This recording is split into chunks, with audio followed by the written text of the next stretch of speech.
Gab, wala tayong charger. May charger kayo? Type-C?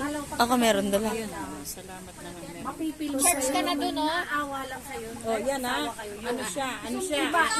Oh, yan ha. Payo ni Aling Tilili. Naramdaman ko yung sa unang asawa ko.